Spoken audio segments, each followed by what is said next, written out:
오늘은 당초문에 대해서 그 당초문의 기원과 상징, 당초문에 대한 이해의 현재의 왜곡 상황, 이런 것을 한 말씀 드리도록 하겠습니다.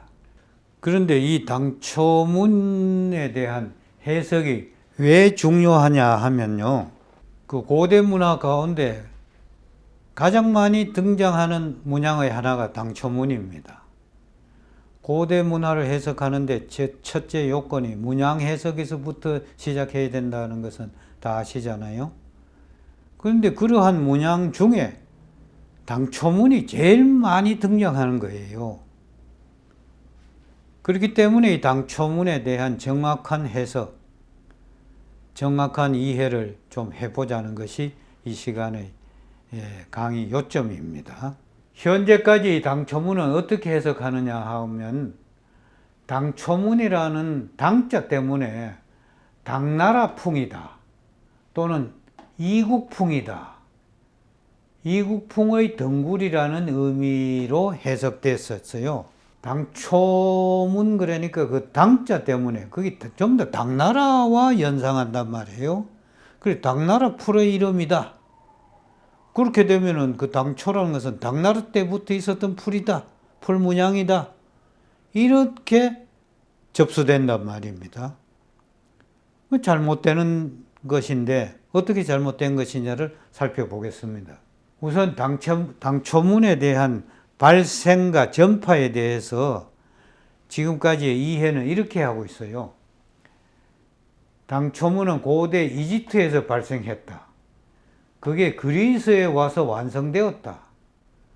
그 그리스계의 완성된 당초 양식이 BC 4세기경 알렉산더 대왕의 동방 진출과 더불어서 동방에 전래되었다.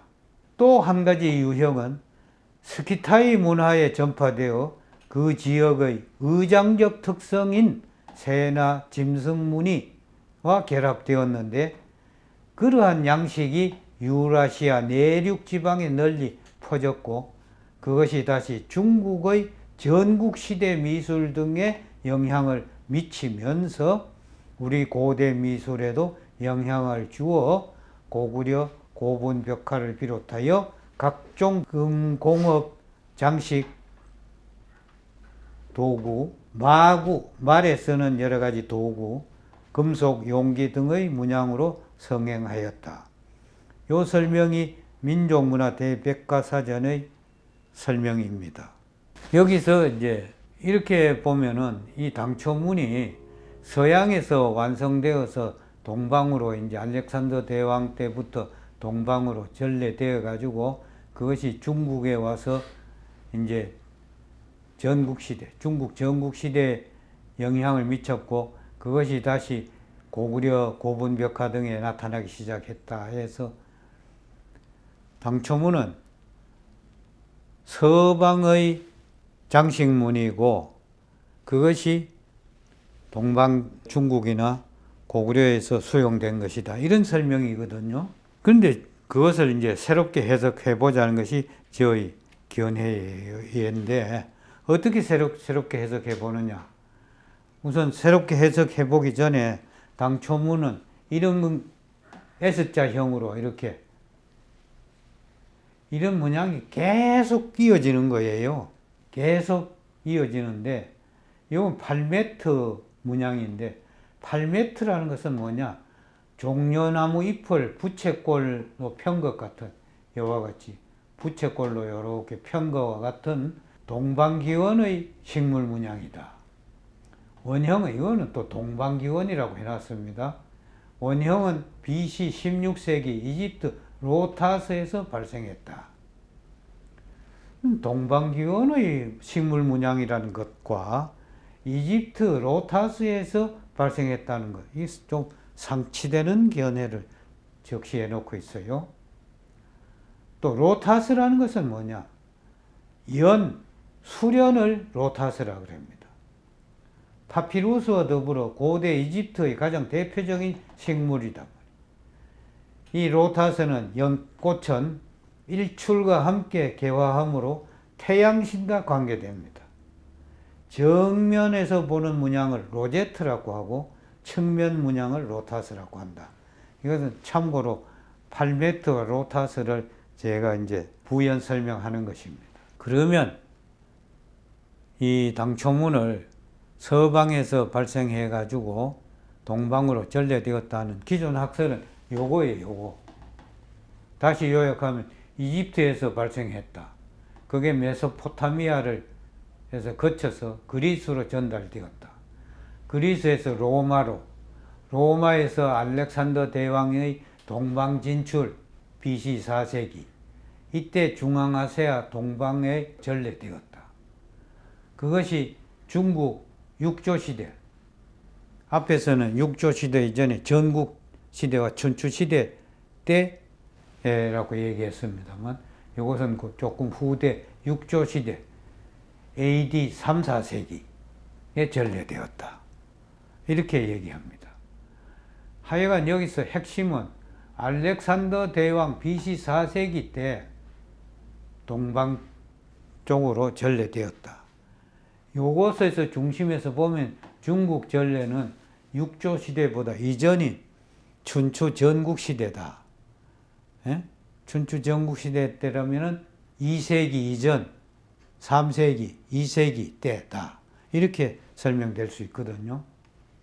그러면 이 견해대로 말하면은 요약한데, 이 당초문이라는 것은 서방에서 발생됐고 동방으로서 전래된 동방 문화는 원래는 아니었다. 동방에서 서방 문화를 수용한 것이다. 이런 견해 아닙니까? 그런데 여기서 이제 해석을 다시 해보자는 것은, 이하란 중국 고대 사전이 있습니다. 이하는 중국의 고대 그 어휘, 글자를 처음으로 해석한 사전입니다. 이하에서는 분류가 여러 개 있어요. 풀을 해석한 석초 분야에 몽자를 풀이한 게 있습니다. 몽. 그런데 여기에 보면 새삼이라고 그 콩가에 기생하는 콩작물에 콩줄기를 탱탱 감아 올라가는 그런 기생식물이 있어요. 그걸 새삼이라고 하는데, 그 새삼의 다른 명칭을 당몽이라고도 합니다. 당몽. 또는 토사라고도 합니다. 또는 열아라고도 합니다. 또 몽채라고도 합니다. 그런데 여기서 당몽할 때의 몽채할 때의 이 몽자를 우리는 이제 덮을몽, 이불몽 이렇게 말하거든요.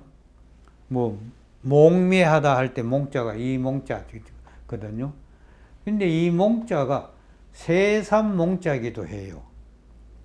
이 새삼이라는 기생식물이 콩 같은 데서 탱탱 감으면서 덮어서 줄기를, 성장을, 발육을 장애하는 그런 것인데, 덮는다. 이런 것이기 때문에 몽채, 당몽이라고 돼요. 그런데 이것을 우리 고유말로 말할 때는 덩굴풀이라고도 하고, 탱탱 감아 올라가는 풀이다 해서 댕댕이라고도 하고, 는출풀이라고도 합니다. 이렇게 계속 는출거리면서 감아 올라간다 해서 이런 말이 있어요. 그런데 이 덩굴이란 말은 어디서 왔느냐?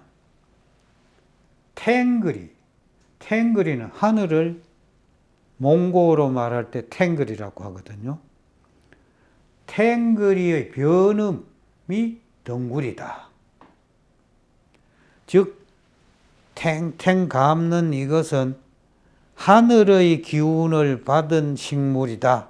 그래서 한도 없이 식물에 탱탱 감아 올라가는 덩굴풀이다.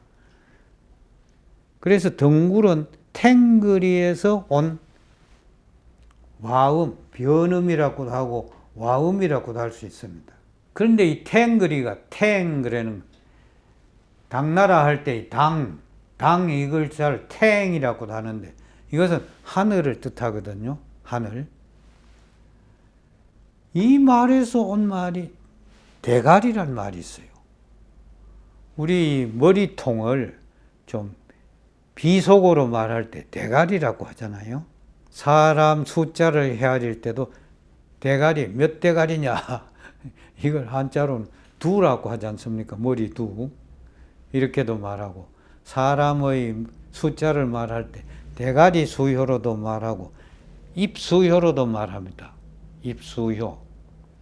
입이 하나고 입 해결하는 것이 가장 중요하기 때문에, 그래서 인구라고 하잖아요. 사람의 수효를. 사람인 입구. 어떻든 우리가 말하는 이 대가리는 머리라는 말의 비속어인데, 이 대가리란 말이 하늘을 가리키는 탱그리에서 온 와음이다. 그래서 이 대가리는 인체 구성 중에 하늘과 같은 중요 부위다. 하늘과 같이 가장 높은 위치고 가장 신체를 지배하는 그런 우두머리, 우뜸 부위다. 우두머리다. 이러한 것이 탱글이란 말이란 말이에요. 그래서 하늘은 높고 우뜸이며 우두머리이기 때문에 탱글이란 말이 대가리란 말로 바뀌어졌고, 탱글이라는 것을 전라도에서는 무당을 단골이라고 하는데, 호남 지방에서 무당을 단골레라 그러거든요. 단골레. 단골이란 말은 무당을 말하는데, 그 단골이 바로 탱글이란 이 말에서 왔다. 그래서 마한에선 그것을 또 하늘천 인군군, 천군이라고도 한다. 이렇게 말합니다. 그래서 탱글이에서 덩굴이 왔고, 덩굴에서 하늘 기운은 이렇게 감아 붙이는 기운이 있는 것이다 해서 그것이 새삼과 같은 풀이다. 이런 말이 왔어요. 그리고 어떻든 새삼이 몽체다 이 말입니다. 몽체. 그러면 이 당이라고 하는 것이 뭐냐? 이것이 당이라고 여기서 보았다시피 하늘을 당이라고 텐 그래. 하늘이 당이고 초는 풀이고, 그 당초는 새삼풀이다 이 말입니다. 그러면 당초문 그러면은 그게 당나라 풀이라는 것이 아닌 것이 이제 이 이하의 석초란 그 사전적 해석에서 당나라 풀이 아니고 이건 하늘의 풀이다. 당, 그러니까 하늘, 대가리, 탱글이. 그것은 또 뭐냐? 새삼. 하늘 풀이기도 하고 몽초이기도 하고 그렇다는 얘기거든요. 그렇기 때문에 이 당초문이라고 하는 것은 당나라 풀의 문양이란 뜻이 아니고 하늘 기운을 초문으로 변화시킨 덩굴풀이다. 덩굴풀을 한자를 만초라 그래요. 만초. 얽힐 만자. 얼기설기 얽힌. 고유한 말로는 두렁칠기라고도 하는데, 이방원이 조선시대 3대 왕인 태종 이방원이 고려의 그 충신 정몽주를 회유하기 위해서 주석을 펼치고 부른 시조가 이런들 어떠하며 저런들 어떠하리. 우리도 저같이 얽혀져 천년토록 살아가세 하는 그런 시조를 폈잖아요. 만수산 두렁칠기, 그런 만수상 두렁칙, 얼기설기 얽히는, 그것이 일종의 하늘 기운의 두렁칙과 같은 그런 덩굴 성향의 것은 어떤 나무가 있으면 한도 끝도 없이 감가 올라갑니다. 그 감는 것이 전부 다 S자형이에요. S자형인데 거기 전부 다 오른쪽으로 감아 돌아 올라가요. 왼손으로 올라가지 않습니다. 오른쪽으로 올라갑니다. 그게 만초이고 그게 일종의 당이다 이 말이에요. 그런데 우리는 지금까지 당초를 갖다가 어떻게 해석했습니까? 당나라 풀이라고 해석하면서 해석했다는 점 하나. 둘째는 당초는 지금까지 모든 사전에서 저 이집트에서 발생해가지고 그리스를 거쳐서 로마로 와서 알렉산더 대왕 동방 진출 때 서방에서 동방으로 전래된 풀의 문양이다. 이렇게 이해했기 때문에 서방 문양이다 생각했지 동방 문양이라고는 생각을 안 했거든요. 근데 이거는 이제 제가 당초의 단어 해석과 발생의 것을 바꾸어 보는 거예요. 해석은 당초는 당나라 풀이 아니고 하늘풀, 하늘 기운을 초문으로 한 명칭. 그 다음에 서방 기원이 아니고 동방 기원. 그러니까 이 말은 서방은 서방 기원대로 있고 동방은 동방 기원대로 있다는 이 말입니다. 제가 뒤에 물증으로서 그것을 설명하겠습니다. 이 당초문의 기원이 서방 기원이 아니고 서방은 서방대로 이집트에서 발생된 그 기원이 있다면 동방의 기원도 있다고 얘기하는 것이 바로 이러한 유물, 물증이 있기 때문입니다. 지금 이 채도는 반산유에서 나온 형태의 도기들인데 반산문화라고 하는 것은 BC 2650년, BC 2350년 이렇게 오래된 것입니다. 2600년 전의 문화니까 여기 보면은 이와 같은 S자형으로 올라가는 이런 태양문들의 무늬들이 있어요. 그러니까 이러한 태양 기운의 문양을 나타낸 것이 당이라고 하는 것은 태양 하늘을 말하니까 그건 태양이란 말이에요. 태양의 하늘 기운의 문양을 이와같이 S자형으로 이렇게 표현하다가 여기에 식물 문양, 잎이 달리고 뭐 한 것이 나중에 초가 되거든요. 당초. 또 마가요 문화라고 있어요. 마가요 문화는 BC 3300년에서 BC 2000년 사이의 것인데 여기에 또 보면 채도 이러한 것을 채색한 도자기다 해서 채도라고 하는데 이거는 소용돌이 문양이다 해서 와문이라고 합니다. 이것도 직물적인 명칭이고 이러한 소용돌이 와문은 왜 생기느냐? 태양의 기운입니다. 태양의 문양. 그것이 고대에는 동심형 또는 이러한 와문, 이러한 그 S자형으로 물결 굽이쳐가는 문양, 이러한 것으로 하늘 기운, 태양 기운을 표현하거든요. 마가요 문화에서 나왔고, 그 다음에 이와 같은 대문구 문화, 여기에 삼각 문양인데 이거 역시 태양의 광망을 나타낸 것이에요. 이거 역시 이와 같은 BC 4300년에서 BC 3500년. 대문구 문화라는 것은 중국의 산동 반도의 그 산동에 있었던 문화입니다. 그 대문구 문화에서 태양의 일출도상 그 도기가 나왔지 않습니까? 예. 그러면 이와 같이 BC 2650년, BC 4300년 이런 시대의 반산 유형 도기, 마가요, 채도, 대문구 문화, 삼각 전문 이러한 태양을 나타내는 문양, 하늘 기운의 문양 이런 것이 이집트보다 후대 것이라고 얘기할 수 없거든요. 이것은 이것대로 동방에서 나온 고대인들의 태양 그 기운을 표현한 하늘 기운을 표현한 문양이다. 이렇게 봤을 때 서방 기원만을 얘기할 수 없지 않느냐. 당초문은 서방에서도 기원되었고 동방에서도 기원되었고 이렇게 얘기할 수 있다. 이 말씀이에요. 그래서 당초의 당은 새삼과 같은 S자형처럼 감기는 하늘 기운의 본질에 있는 것이지 식물이란 당초의 방점이 놓인 것은 아니다. 이 말씀입니다.